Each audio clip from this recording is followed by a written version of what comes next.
Hey everybody, Hokius here, and today I want to take a break from the trophy videos and the Let's Plays for a little bit, and I want to go back to doing something that I kind of started this channel originally to do, and I want to do a From the Hawk's Eye, and that's where I just kind of give my opinion and thoughts about stuff. Anything. Originally the concept was video games, TV, movies, music, anything. And for now I'm just going to try and focus on video games, and in particular, I want to talk a little bit about Square Enix's latest DLC for Final Fantasy 15, the Chapter 13, Verse 2, the story fix for that game, and also I want to talk about episode Gladiolus. So before I get too far, let me just go ahead and lay out what these two things are. You've got Chapter 13 Verse 2 is a free DLC, free is always good, that's meant to fix some of the storytelling problems they had in Chapter 13 in the original game. And it takes about 30 minutes, and you play as Gladiolus, and it has the same gameplay as episode Gladiolus. So it's, that's pretty much what that is. We'll go into how good it is, what it does wrong, what it does right here in a second. And then you've also got Episode Gladiolus, which is a $5 DLC. It's also included in the Season Pass, if you got that. And it has 3 different modes in it. It's got a story mode, which takes, it took me about an hour and a half, I think, but I wasn't really trying to go too hard, too fast. I was just kind of moseying around, taking my time. You could probably beat it in less than an hour if you really want to. And then it's also got a score attack mode, and it's got, I can't remember what they called it, but it's basically a secret boss fight that I don't want to talk too much about either of those because it's kind of spoiler territory. Which reminds me, From the Hawk's Eye is almost always full of spoilers. I'll try and do the opening segment here, talking about what they are. And let me just give you a quick breakdown. I guess the free DLC 13 Verse 2, if you enjoyed Final Fantasy 15, go play it. It'll take you 30 minutes. You'll learn a little bit more. It's not unfun, and it's free. And episode Gladiolus, if you love Gladio, or you really want to see shirtless Gladio, go play it. Just so you know, to get the shirtless Gladio, you do have to beat the story mode, and you do have to beat the score attack mode. You have to beat the story mode to unlock the score attack mode, and then you have to beat the score attack mode in, you have to get 500,000 or more points on that. And I'm sure there's guides out there. I talk a little bit about how to do that in my, I think I put in the text, the comments of my second Let's Play video for episode Gladiolus. I talked about how you want to do that. And it's pretty, I'm no Final Fantasy 15 expert. I'm not bad. I know how to play a JRPG. I've been doing it for a while. My whole life almost at this point. And I'm not an expert though, and it's not hard. You can do it. I promise. Alright, so with all that being said, I'm going to go ahead and get into some spoiler territory now. So if you don't know anything about 13 Verse 2, and you don't know anything about episode Gladiolus, probably spoilers for the ending of Final Fantasy 15 and also Kingsglaive, then if you don't want to know any of that stuff, don't keep watching. Go away. Bye-bye. See you later. Come back when you've played it or you've seen it or whatever, and I'll be here. This video will be here waiting for you, ready to go. So just let me know. Well, don't let me know. Just come back and watch, and later. All right. So that's your spoiler warning. You've been warned. Spoilers from here on out. Okay. So Chapter 13, Verse 2, is just basically Gladiolus, Ignis, what they were doing during Chapter 13, which is basically the same thing as what Noctis was doing. Just wandering around a barren area, fighting some creepy undead robot soldier things, and some imps, and one of those spider mini boss things. And that's it. And they learn the same. And Arden is telling them where to go and what to do.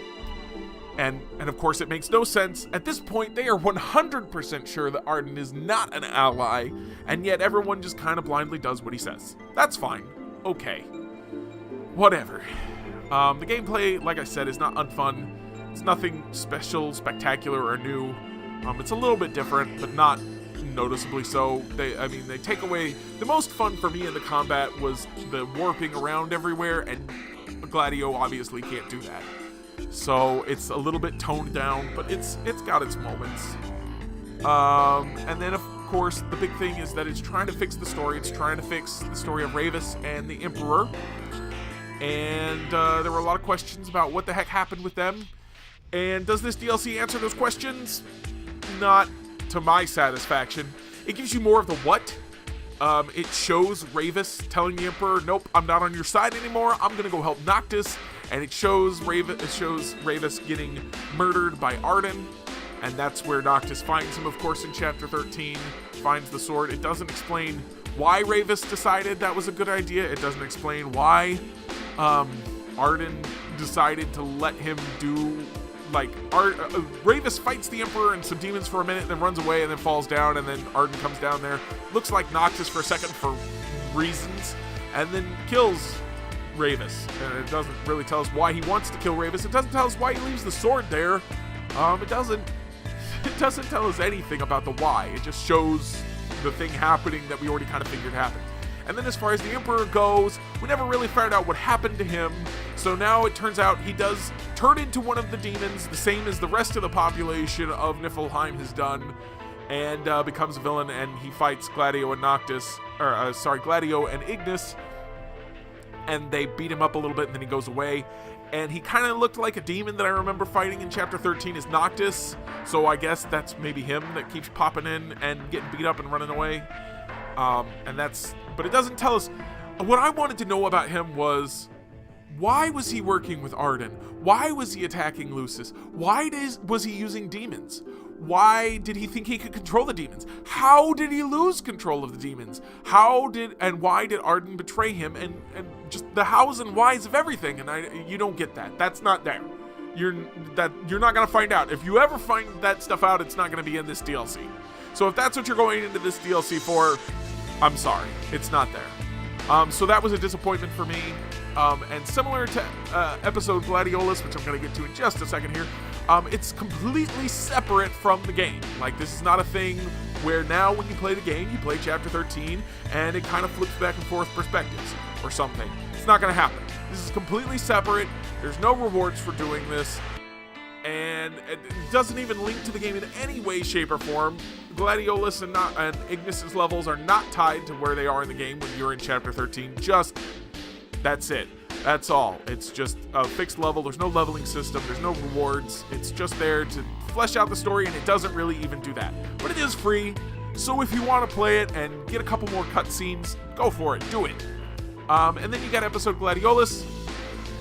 And Episode Gladiolus basically tells the story of Gladiolus decides that it is more important for him to go down into a cave that will probably kill him than it is for him to stick with Noctis because Ravus shoved him once. And then Gladiolus convinces Core that this is good reasoning. He convinces Noctis and Prompto and Ignis that this is a good reasoning, and then he does it. And he goes in the cave. Of course, he doesn't die. Spoiler alert, guys. You know, you played through the game. He comes back. He doesn't die. He beats Gilgamesh, and he becomes the shield of the true king. Great. He doesn't gain any special abilities. He certainly didn't gain any special abilities in the main game, and like I was just saying, this is completely separate from the main game, so it's not like you're going to get to this point in the main game where Gladiolus says, I gotta go, and you're going to go play this DLC now. You gotta go play it from the special menu. And you get a reward of a Genji Sword, which completely breaks the continuity of the game, because when Gladiolus came back in the main game, at least for me, he didn't have this Genji Sword. And according to what I've been reading, once you beat this DLC, if you start a new game, you get this Genji Sword. So, it completely destroys the story continuity. A story DLC that actively doesn't tell... you don't learn anything new about Gladiolus here. Not one dadgum thing. Nothing. You learn a little bit more about Core, and that's it. And so the story DLC doesn't really tell any story, and then it actively damages the story that was told before. It does give you the shirtless Gladio, like I said earlier. So that's cool. If you really need shirtless Gladio, which some of you out there do, I see you. That's fine. Whatever floats your boat, then this DLC is definitely for you. But it's labeled and advertised as a story DLC, and it actively damages the story, and I was very disappointed by it. I could go on and on and on and into details, but I'm not going to. You probably don't care. If you do care, hey, leave me a comment. I will talk about this all day long with you. So, just drop me a comment. Let's talk this out. What did you guys think of 13 verse 2 and episode Gladiolus? Did they meet your expectations? Did they fix problems that you had with the game? Did you have fun playing them? Just let me know. I want to hear your thoughts. Thanks for watching. I hope you enjoyed this. I hope to do many more of these. Have a great day, and I'll see you next time.